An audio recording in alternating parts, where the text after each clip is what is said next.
오늘의 마지막 이야기. 유튜브 시청자님께서 유영철에 대해 좀 다뤄주세요 라고 말씀하셔서 제가 유영철을 가져와 봤습니다. 그런데요, 조금 매일 아는 이야기만 들어서 좀 식상해요 하시는 분들도 계세요. 근데 유영철은 워낙에 유명한 사람이라 모두들 다 들어보셨을 거라 생각해요. 그런데 새로운 사건을 찾는다는 게요, 조금 나쁜 의도가 되는 것 같아. 그럼 새로운 뭔가 자극적인 살인사건이 자꾸 일어나야 되나? 이런 생각이 조금 들어서 식상한 얘기들만 자꾸 나오네 하는 거에 대해 조금 좋은 마음으로 한번 봐주셨으면 좋겠어요. 그리고 유영철 이야기는요, 솔직히 말씀드리면 제가 컨텐츠를 하는 4시간 내내 다뤄도 될 만큼의 내용이 어마무시방대합니다. 그런데 발금이의 방송 특성상 생방송이 아닌 이제 유튜브로 보시는 분들은 이게 이해가 안 되실 텐데, 제가 생방송 도중에 이렇게 그 사연이랑 사건을 같이 다루고 있어서 하나의 분량이 30분, 40분을 넘어가면 이게 방송에 지장이 좀 있어요. 그래서 조금 짧게 제가 추스려서 가져와 봤어요. 유영철 얼굴만 봐도 누구인지 다 아실 겁니다. 어마무시한 짱놈이죠. 정신병자고요. 이 새끼 때문에 사이코패스라는 게 님들이 다 알았다고 해도 과언은 아니죠. 우리 영화로도 만들어졌고요. 추격자 아주 재밌게 봤죠. 실화였습니다. 유영철이 했던 가장 소름 끼치는 말이 무엇이었냐? 가장 무서웠던 순간은 잘린 머리가 수건거리에서 떨어졌던 순간도, 머리 없는 몸뚱아리가 나에게 달려들던 순간도 아니었다. 살해하던 순간 걸려온 아들이 아빠 감기 아직 다 안 나았어요? 라고 하는 말이 가장 무서웠다 라고 말하죠. 이게요, 이 새끼가 살인을 저지르면서 지 아들이 전화가 왔대. 아빠 아직 감기 다 안 나았어요? 이렇게 순수하게 말하는데 꼭 아들이 지의 어두운 면을 다 꿰뚫어 볼 것만 같아서 그게 너무 무서웠답니다.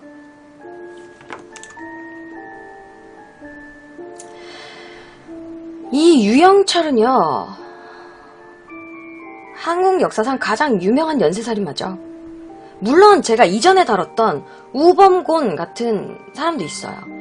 그 사람보다는 희생자는 적어요. 솔직히 60몇 명이 되거나 이런 건 아닌데, 걔보다는 작다는 거지 절대 작은 수의 희생은 아니었고요.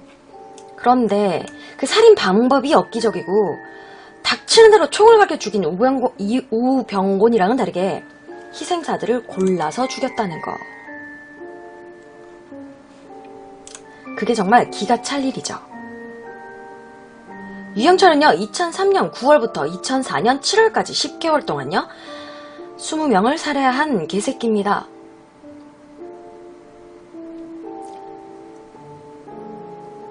(21) 명으로 알려져 있었는데요. 마지막 한 명은 제가 저번에 다뤘던 그 쾌락살인범 있잖아요. 살인 중독. 정남규가 했다고 자백을 했죠. 근데 남이 한 것까지 지가 했다고 찌꺼렸어.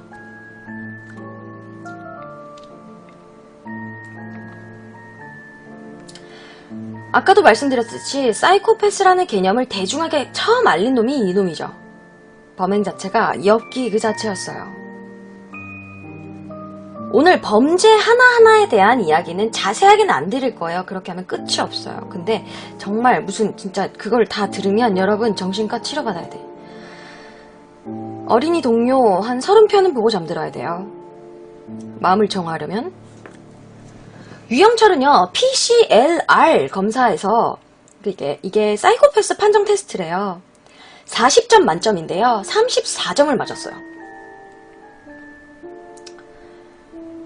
이 테스트 점수만으로 봐도 어마무시한 놈인데 근데 이 검사가 만능 테스트는 아니에요. 솔직히 뭐 테스트라는 게 다 이게 뭐 전문가들이 만들었지만 뭐 이제 단점이 없는 건 아니겠죠?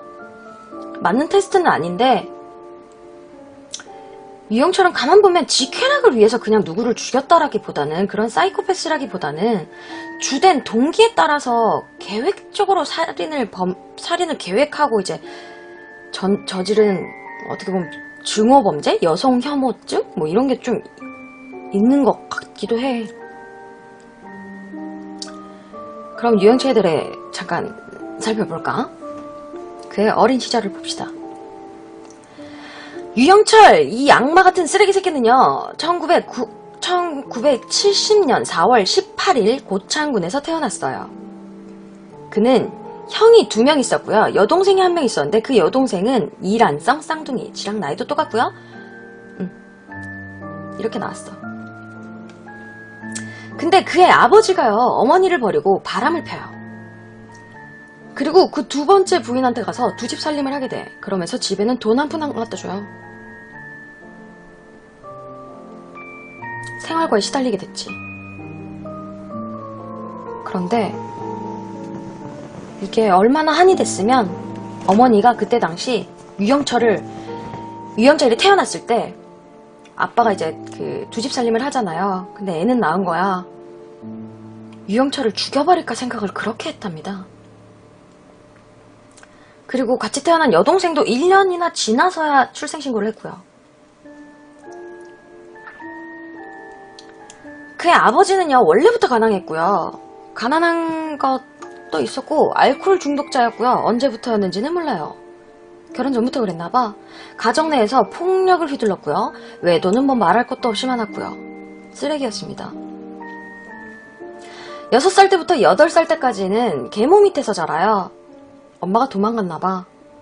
도망갈 만도 하지. 근데 이 어린애를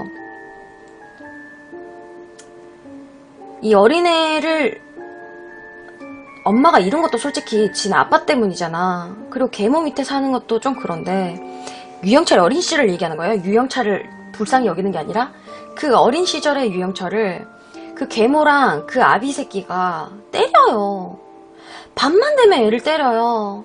초등학교 1학년 때까지 계모 밑에 컸는데 초등학교 입학을 하고 나서도 매일같이 때려요. 너무 맞다 못해가지고요. 이 집에서 못 살겠다 싶어 친모를 찾아가요. 도망가신 어머니를 찾아가서 함께 살아요. 그리고 9살에 다시 초등학교에 입학합니다. 도망치다시피 왔기 때문에 거기 학교는 이제 거의 뭐 안 나가게 되는 거고 8살에 한 번 입학했고 9살에 어머니랑 살면서 다시 입학을 하게 돼요. 그래서 2번 입학을 했는데 1년 늦게 남들보다 학교 생활을 시작했다고 보면 되죠. 그리고 그렇게 지내던 14살 중1 시절에요. 아버지가 돌아가세요. 벌 받았나봐. 돌아가시고요. 그래서 어머니랑 형제들이 다 같이 살게 돼요. 형제들 그때 집에 이제 아버지 집에 계속 있던 형제들까지 다 형둘, 동생까지 다 같이 어머니랑 살게 돼요. 어머니는 이제 혼자 다른 아이 집 아이들을 돌봐주는 보모 일을 하면서 뭐 없는 살림이지만 다 같이 살았어요. 그렇게 평범하게 살아가고 있었어. 그리고 유영철도 이때까지는 평범하게 성장해 나갔대요. 그런데 유영철이 미술에 좀 관심이 있었나 봐요. 그래서 예고에 진학하고 싶어 했어. 근데 낙방했어요. 그래서 국제공고에 입학을 합니다. 그런데 예고에 대한 미련을 못 버렸나 봐. 학교 생활에 적응을 못해요. 그걸 자퇴를 해버리죠. 반면 쌍둥이 여동생은 고딩 때 전교 10위 안에 무조건 들었고요. 개똑똑이었대요. 졸업 후에도 대기업에 입사했고요. 동네 주민들은요, 유영철은 고등학교에 들어가는 그 예고 시험에, 입학 시험에 떨어질 정도로 공부도 못했어. 동생은 그렇게 공부를 잘했는데 어떻게 쌍둥이 남매가 이렇게 정반대의 삶을 사냐. 이런 식으로 쯧쯧거렸대요. 이렇게 비교되는 사람도 싫고 뭐 이런 집안 상황도 싫고 그때부터 점점 삐뚤어지기 시작했대. 가정환경 때문이라고 유영철은 말해요. 근데 핑계가 참 좋다. 지 동생은 그러면 왜 그렇게 안 살았나? 뭐 남들이 비교했다 이러는데요. 그 사건 이후에 이제 동네에 찾아가서 20년 넘게 함께 동네에 있으셨던 이웃분들을 찾아가서 물었을 때는 유영철 종종 걔는 교도소 들락거리기는 했어도 애가 착한 젊은이였다. 뭐 이렇게 옹호를 해줬대요. 그리고 어릴 적에 짜잘한 이제 교도소 들어갔다 나오는 거는 부모님께서 제주도에 일하러 갔다 뭐 이런 식으로 얼버무려 주셔가지고 나쁘게 보는 사람들이 많이 없었대. 그래서 남들이 비교하는 거에 짜증났다 이것도 솔직히 뻥 같아. 핑계인 것 같습니다. 18살 때 고등학교 때를 보면 이제 이때부터 싹수가 노래요. 18살 때 절도 사건으로 소년원에 수감돼요. 그것을 시작으로요 14차례 특수 절도 및 성폭력 등의 혐의로 교도소에서 생활을 합니다. 그야말로 들락달락 돈도 훔치고요. 경찰 수첩을 위조해서 사칭한 후에 이제 보호받지 못하는 사람들 있잖아요. 뭐 마사지 업소, 뭐 성매매 업소 뭐 이런 데를 찾아가가지고 그런 사람들 돈을 뜯기 시작해요. 경찰을 사칭해서. 뭐 이 시기에 어떤 목사를 알아가지고 지가 신앙이 좀 생겼나봐. 그래서 몸에 뭐 이렇게 십자가도 들고 다닐 만큼 신앙심이 좀 깊어지거든요. 근데 그러면 범죄를 저질러야지. 또 어떤 범죄를 저질렀나봐요. 그래서 재판 과정에 선처를 바랬는데 또 징역 10개월의 실형을 받게 된 거야. 그러면 보통 사람들 같으면 하나님 제가 죄를 지었습니다. 이번에 살고 나면 정말 열심히 잘 살게요. 이게 맞는 거 아니에요? 근데 얘는 어떻게 생각을 했는지 아십니까? 이 병신은 신도 이거 봐. 내가 아무리 예수를 섬기면 뭐해. 신도 있는 새끼들 편이야. 나 징역 살게 하는 꼬라지 보니까 신도 있는 새끼들 편이고 배운 새끼들 편이야. 이렇게 생각하며 반종교적으로 돌변했다고 합니다. 이 새끼는 지금까지만 봐도 진짜 찌질이 병신인 것 같아요. 남 탓만 디립다해요. 지 잘못은 하나도 없다고 생각하나봐. 지가 잘못한 일인데 뭐 나중에 우연인지 계획한 건지. 연쇄살인의 전반에 이제 1년의 부유층 살해 사건은요. 피해자들이 이 일 때문인지 모르겠는데 교회 인근에 살고 있는 사람들을 타겟으로 삼고 살해를 했어요. 교회만 보면 좀 빡쳤었나봐. 진짜 꼬일 대로 꼬인 놈이죠. 근데 여러분 이런 새끼도 결혼은 합니다. 정말 어이가 없죠? 전 부인이에요. 이 새끼도 결혼해요 여러분. 1991년 유영철은 결혼을 했어요. 그런데 2002년 5월에 부인이 이혼 소송을 했어요. 일방적으로 이혼을 바로 당할 수밖에 없었어요. 뭐 합의고 뭐고 왜 그래 뭐 조정기간 이런 것도 없었어요. 왜냐? 이 새끼는 교도소에 있었거든.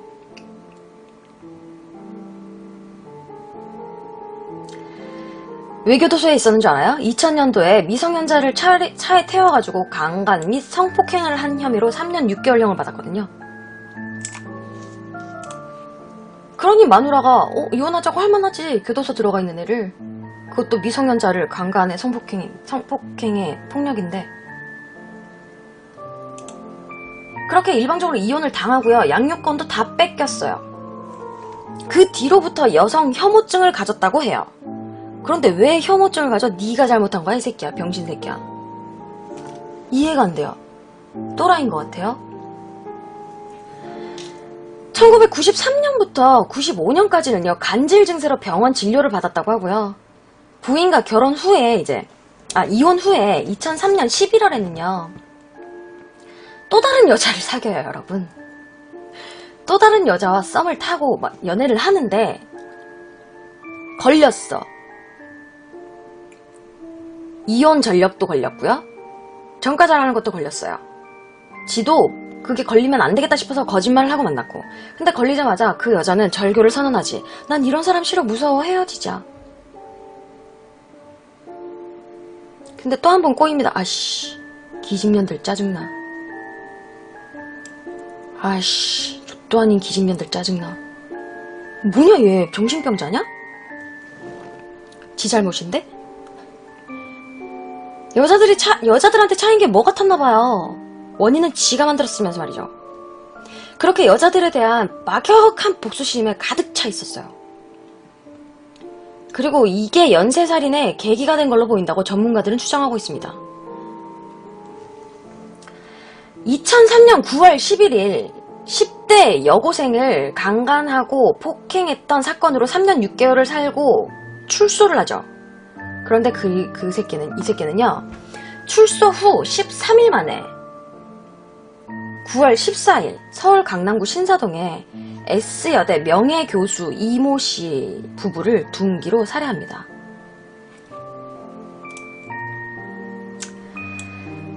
칠 72세였고 67세의 고령의 노인들이었어요. 두 분 다. 그리고 그렇게 첫 번째 사례가 있고 나서요. 15일 후 2003년 10월 9일 종로구 구기동에서 주차관리원인 60세 고모 씨의 집에 침입을 해요. 58세의 아내와 고모 씨의 어머니인 강모 씨 82살이셨고요. 그리고 고모 씨의 아들 25세, 이들을 둔기로 34회 강탈해서 살해합니다. 그리고 또 일주일 후에 2003년 10월 16일 강남구 삼성동 2층 단독주택에 침입을 해서 유모 씨, 69세 여성분이었어요. 둔기로 살해하죠.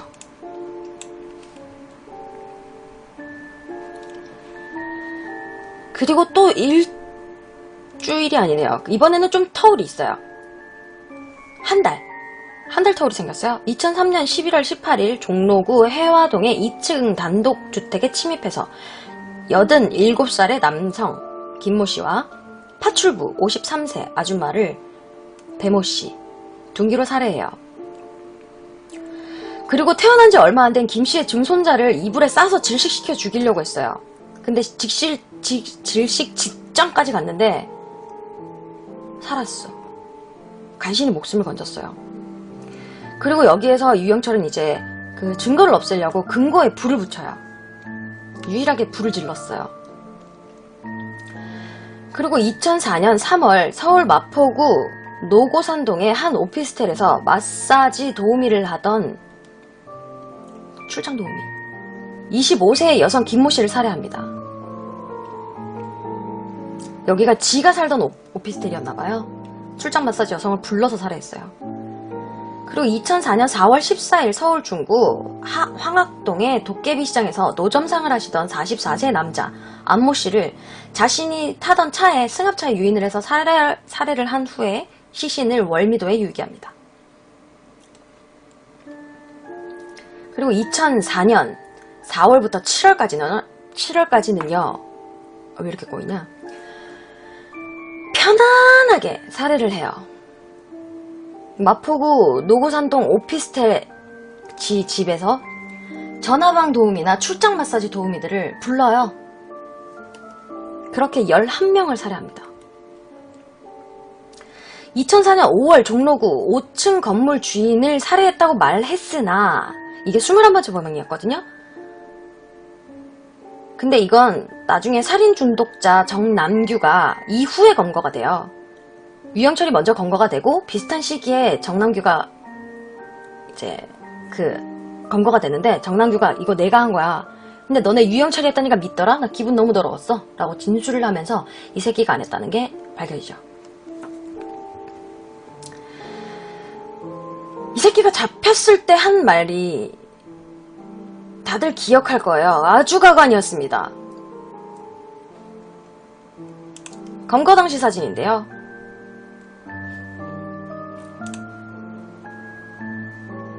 이지랄했죠. 이 일로 인해서 부유층들이 각성했으면 좋겠고 여자들이 함부로 몸을 놀리는 그런 일이 없어졌으면 좋겠습니다. 이지랄했지. 센 척하고 싶었나봐요. 뭔가 사상이 제대로 된 정의의 사자가 된양 짓거렸어.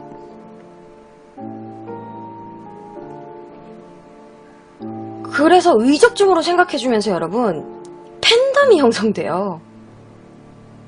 소름 돋는 건요, 여러분. 아, 진짜 유영철 멋진 사람이다, 의적이다, 의인이다 하는 사람들이 아직까지 있다? 유영철을 추종하는 자들이 아직도 존재해요, 여러분. 의적은 개뿔, 그냥 멋져 보이려고 그냥 대도 안 하게 그냥 짓거리는 거야. 관심종자예요, 여러분.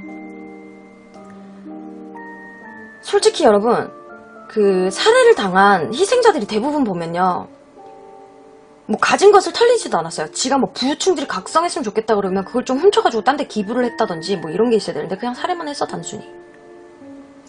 그리고 율랑녀들 뭐 몸 파는 거 지가 응징했다 치자. 물론 율랑녀들이라고 해서 이런 일을 당해도 된다는 건 절대 아니에요. 근데 지 말이 그렇다면, 여러분, 지 말이 그렇다면 율랑 여성만 타겟으로 잡았어야 했잖아. 근데 일반 여자들도 많았거든. 그래서 그건 어떻게 된 일이냐 물었지. 그러니까 뭘 했는 줄 알아요?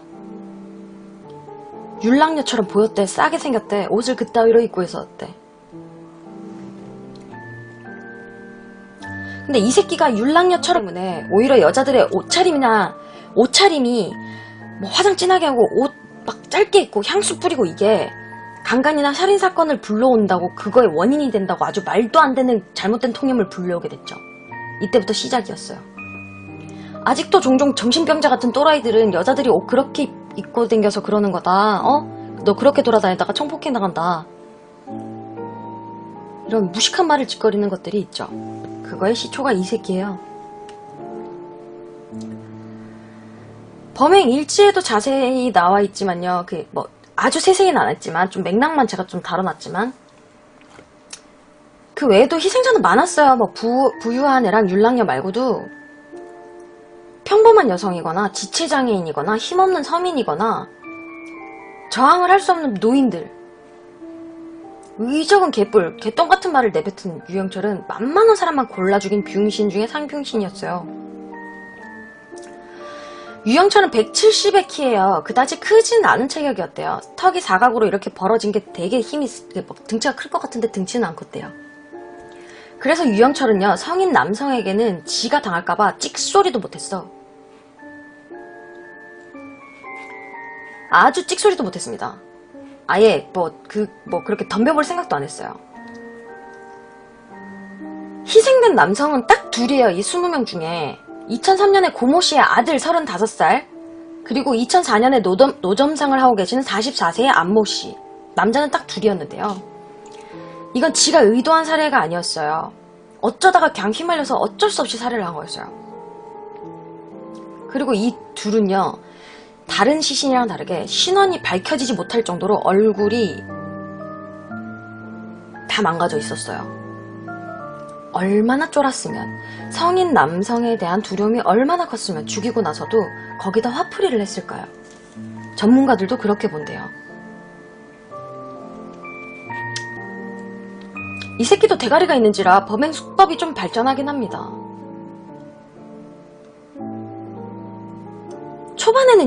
범행 초반에는 남의 집에 이제 불법 침입을 해서 둔기를 휘둘려서 살해를 하는 방식이었는데, 후반으로 갈수록 주로 출장 마사지 여성을 불러요. 지네 집으로 불러서 살해를 하고 사체를 훼손하죠.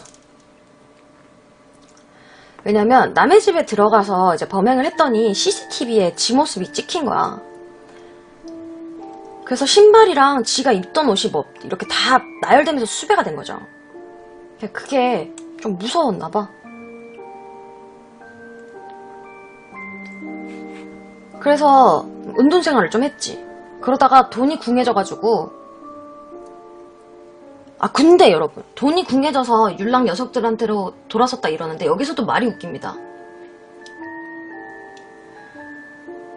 잡힐까봐 은둔생활을 하다가 돈이 궁해졌는데 이혼을 한 아내에 대한 원망이 갑자기 부쏘서 올랐대. 쥐가 돈 없는 게 이혼한 아내랑 무슨 그거야. 그래서 그때부터 성매매 여성을 불러서 금품도 뺏고 그 여자들에게 죽이기 전에 업자들한테 전화하라 그랬어. 아니면 문자를 하든지, 나 사랑하는 사람이 생겨서 나 이 일 접고 오빠 뜰래. 나 찾지 마. 일단 전화나 문자를 하라고 해요. 그 다음에 죽여.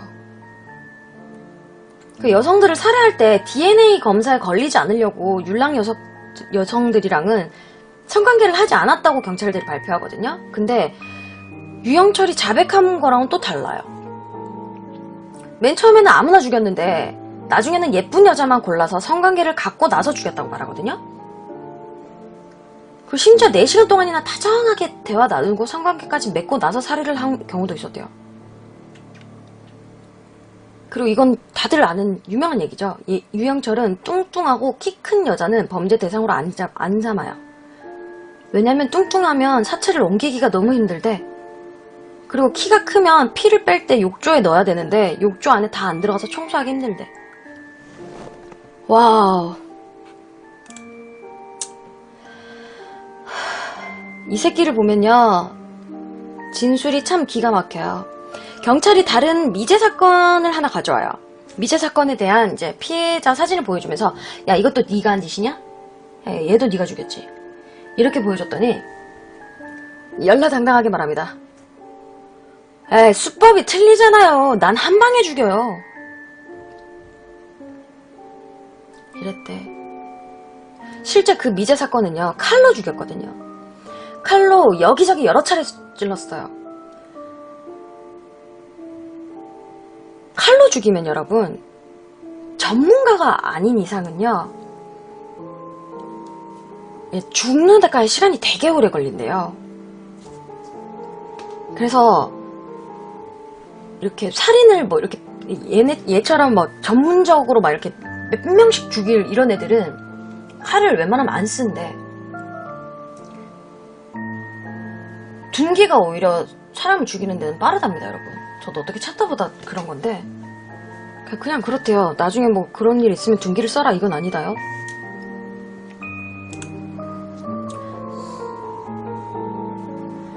그리고 이제 그 수사 관계자들 말로는요, 유영철이 진술을 하는 내내 무슨 마치 게임을 즐기듯이 아무것도 아닌 듯이 진술을 했대요. 그리고 잡히지만 않았다면 올해 안에 100명쯤은 거뜬히 죽였을 거라고 그렇게 말했답니다.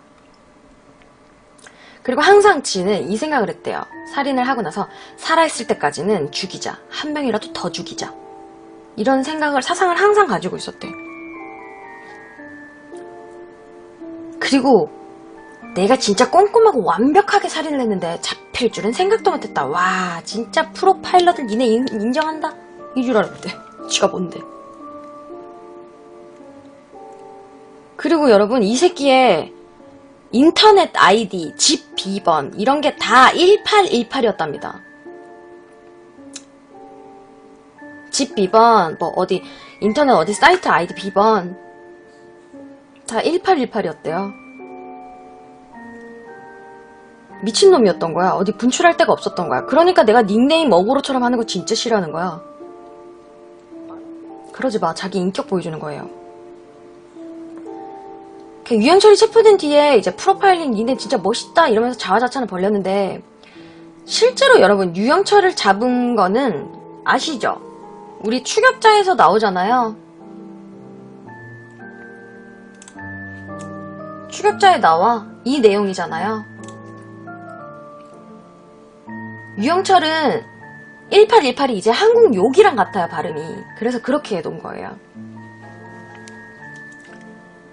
유영철을 잡은 거는 보도방 업주들이었어요. 특정 번호로 걸려온 전화를 받고 나간 여인들이 돌아오질 않았잖아. 그래가지고 몇몇 이제 보도방 업주들이 자기들끼리 회합을 해가지고, 야, 이 번호로 전화 오는 거는 요주 인물이니까 전화 줘라. 처음엔 이제 빼돌린 줄 알았지, 아가씨들을 딴 데로. 그래서 추정을 하던 중에 받은 거야. 잡게 된 거야. 유영철은 꼬리가 밟힐 거를 우려해가지고 한 번 걸었던 업소에는 전화를 안 했거든요. 2번 여자를 부르진 않았는데, 아무리 다른 번호로 솔직히 찌라시에 전화를 해도요, 최종적으로는 한 업소에 수렴된다는 걸 몰랐던 거야, 얘는. 그때 경찰은 업주들의 요청에 따라가지고 한 명을 딸려보냈대요. 어쩌어쩌 하다가 마지막 그거에. 그 때문에 자신들이 체포했다고, 뭐라는 거야? 아, 미안해요.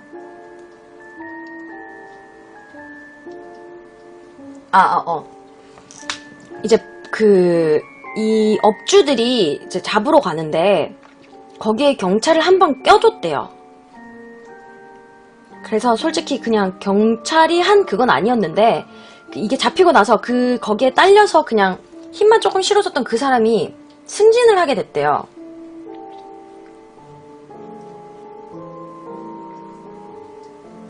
근데 이 사실이 이제 그 경찰이 한 게 아니라 보도방 업주들이 했다는 게 밝혀지고 나서는 중징계를 받았다고도 하죠. 그리고 업주들은 다 잡긴 했지만 이제 불법적인 일을 하던 사람들이라서 사회에 좋은 일은 했지만 모조리 다 구속됐대요. 참 세상 그렇다. 너무 그렇다, 그죠? 이럴 거면 나 손 놓고 안 할래. 그리고 우리 그거 있잖아요. 4885. 야, 4885 너냐? 추격자에서 나오는 번호잖아. 근데 4885가 아니고 6523입니다. 실제 번호는 6523이었어요. 6523번이었어요. 야, 6523 이거였거든.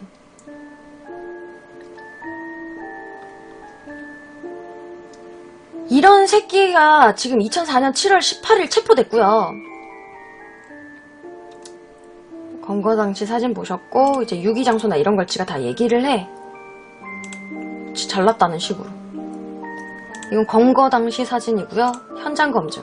현장 검증할 때 난리가 났었죠. 이 새끼 현장 검증하면서 26명 살해했다고 주장을 했는데요. 이 소리도 솔직히 개소리 같아요. 다른 한 놈이 했던 사건도 지가 했다고 그랬었고요. 그리고는 지가 나중에 또 부인을 했어. 정신병자 새끼 끝까지 센 척하려고 5명의 시체는 발견도 안 되니까 믹서기로 다 가려버렸다는 소리를 하거든요. 그래서 믹서기를 백방으로 찾으러 다녀요. 근데 믹서기 자체를 찾지 못했어. 그리고 현장 검증 중에 내장이 모자란 시체가 몇 구가 있는 거야. 그래가지고 물었더니 갈아 먹었다고 말해요. 지가 간질이 있어서 간을 처먹었다고 하는데 그것도 확실하진 않아요. 추측일 뿐이고 지 자백일 뿐이에요. 하원증이 있는 애라. 그리고 2005년 6월 9일에 대법원에서 사형 확정이 났습니다. 2005년이요. 2005년. 7년 전. 근데 현재도 복역 중이에요. 세금 아까워요. 빨리 뒤졌으면 좋겠어요. 이게 살해도구예요, 여러분. 오한마를 자르고 이렇게 뒤에를 붙여서 한 손에 들어오는 손망치를 만들었어요. 이렇게 큰 오한마를 지가 만들어서 한 손에 들어오는 한 번에 휘둘러서 죽일 수 있는 손망치를 만들었어. 개조를 했지.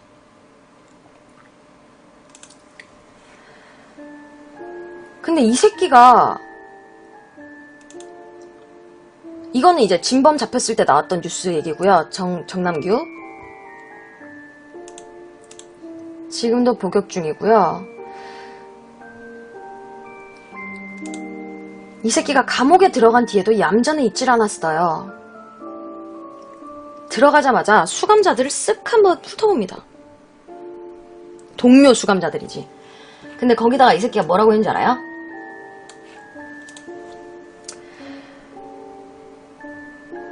조폭 하나랑 경제사범 얘 죽일 거야. 내가 이 둘 죽일 거야. 이렇게 얘기를 한 거야. 여러분. 대놓고. 그래서 교도소 측에서 유영철한테 4-5명의 교도관을 항상 붙여놔요.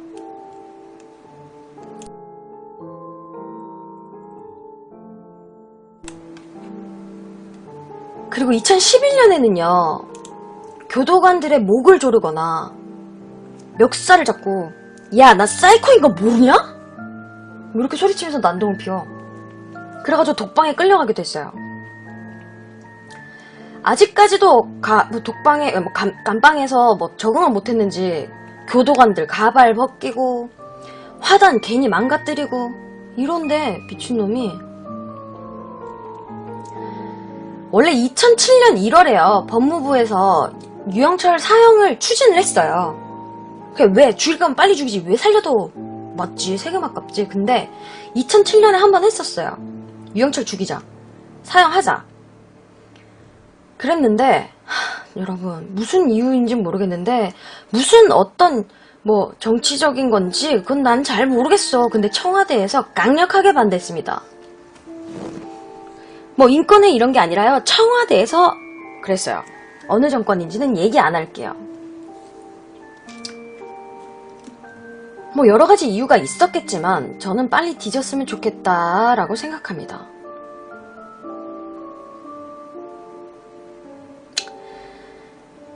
이 새끼 말고도 그렇게 죽여야 할 새끼가 강호순, 정성현 많아. 맨날 집안 형편 때문에 그랬다 그러는데 지 동생은 열나 잘 살아요? 말도 안 되지. 그런데 이 새끼도요, 지 새끼는 이뻤나봐요. 아들을 그렇게 아꼈다네?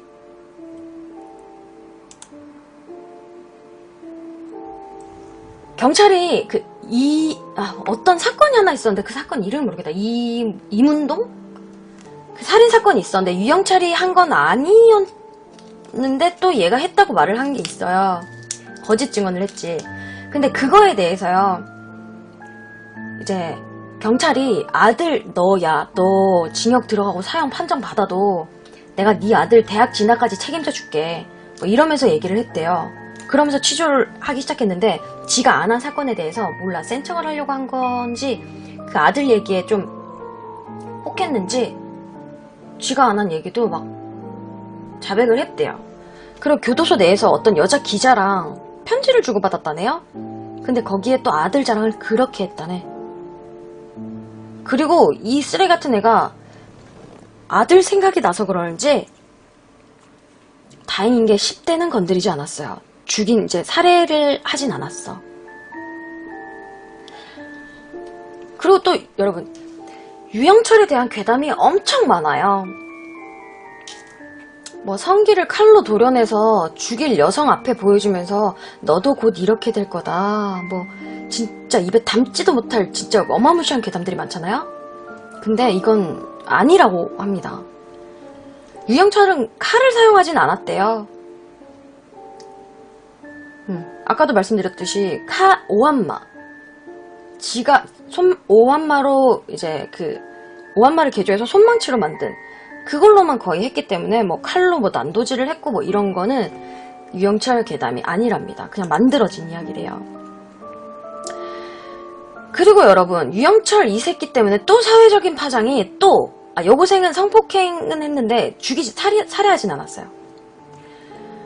그 유영철 하면은 또 우리가 여러분 미친 듯이 가슴을 치며 답답했던 게 있죠.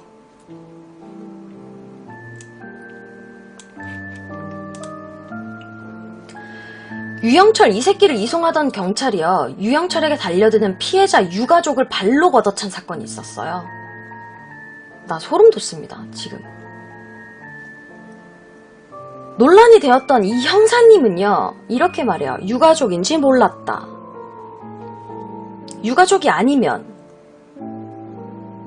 사형받을 새끼한테 좀 달려들었다고 발로 까도 됩니까? 그 새끼 좀 맞으면 어때서? 그리고 지금 이 아주머니께서 무슨 힘이 있어서 우산으로 좀 갈겨보겠다고 이 우산을 들고 뛰어갔는데, 야 이 새끼 하면서 뛰어갔는데 그게 흉기인 줄 알았대요. 뭐 칼로 보일 수 있었겠지. 뭐 한 군데 좀 찔리면 어떻습니까? 사형수인데. 반사적으로 나갔겠죠. 근데 이건 좀 심했지. 난리가 났습니다. 사회적 이슈가 엄청나게 됐죠. 무슨 사형수를 니네 경호하니? 이 말부터 시작해가지고 누가 피해자고 누가 살인했는지 모르겠다고. 정말 사회를 발칵 뒤집어 놓은 새끼예요, 이 새끼.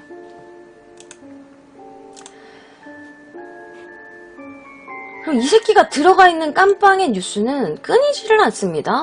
멱살 난동이 났다. 그럴 거면 죽여버리지. 왜 계속 때리고 있을까요?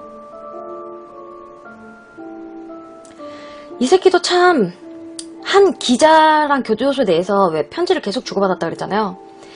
그 내용들을 출판화하게 됐어요. 당연히 틴타임님 그것도 있는데 제가 다 줄인 거라.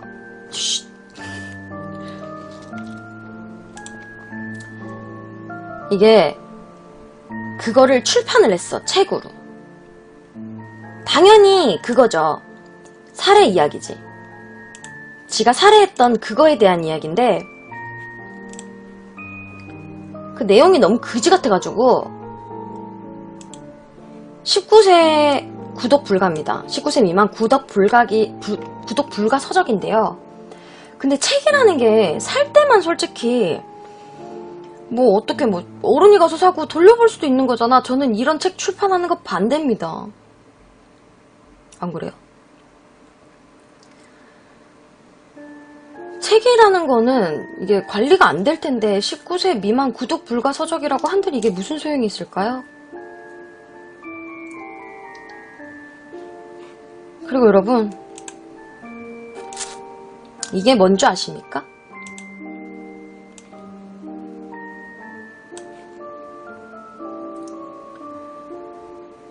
가장 최근에 나온 뉴스예요, 여러분. 이 새끼요.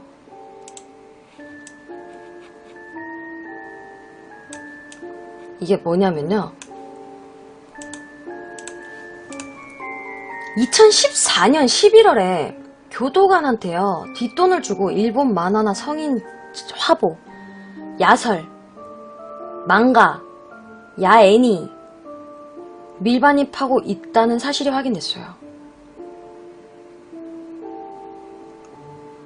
분통 터지는 일이죠.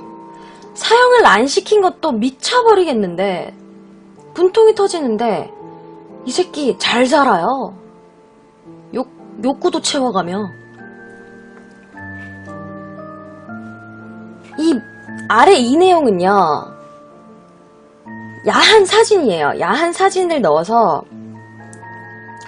어떤 양심 고백을 하셨어요. 그 교도관인데 교도관님이 지금 편지를 썼어요. 교도관님의 편지 내용이 뭐 대략 제가 좀 읽어드릴게요. 어떤 기자님 안녕하세요. 뭐 이런 사진 보내드립니다. 뭐 연예인 화보 사진 등을 구입합니다.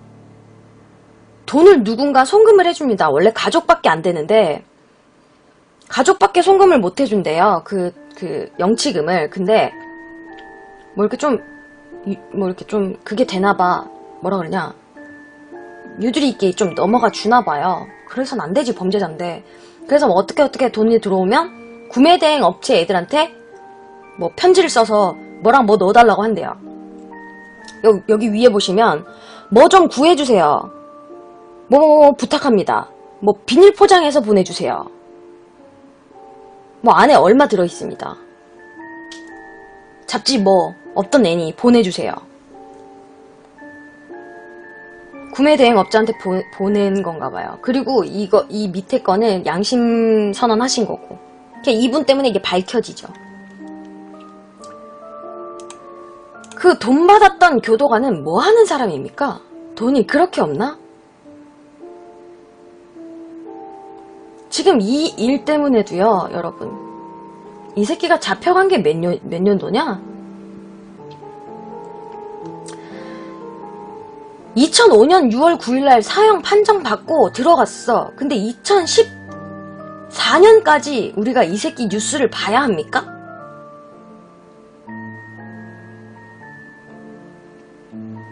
잠깐만, 7년이 아니라 여러분 12년이네. 얘 12년 동안 살아있네. 나 빼기 안 되니?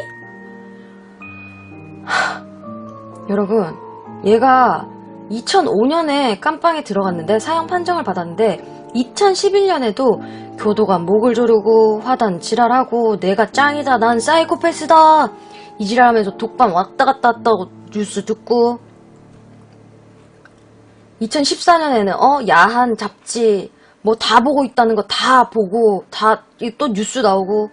유가족들 죽으란 얘기입니까?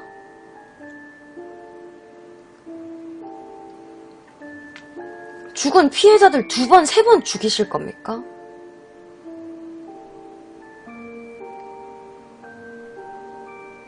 그거 돈 몇 푼에 사람들 업장을 이렇게 무너지게 해도 됩니까?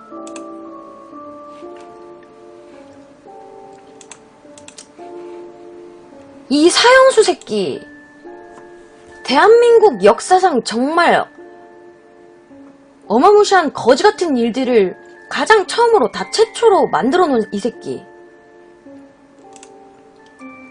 2005년 사형 판정 받고 교도소 들어가서 아, 정의는 승리했다, 드디어 잡아 넣었구나 하고 끝날 줄 알았는데 아직까지도 우리를 괴롭히고 있는 이 새끼.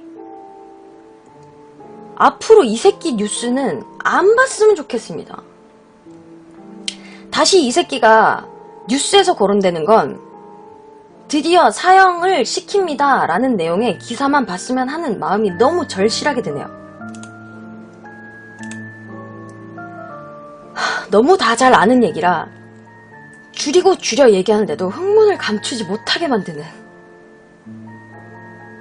이 쪼개는 모습마저도 진짜 가래침을 불러일으키는, 보는 것만 해도 역겨워지는 이 새끼 유영철의 이야기를 해드렸습니다.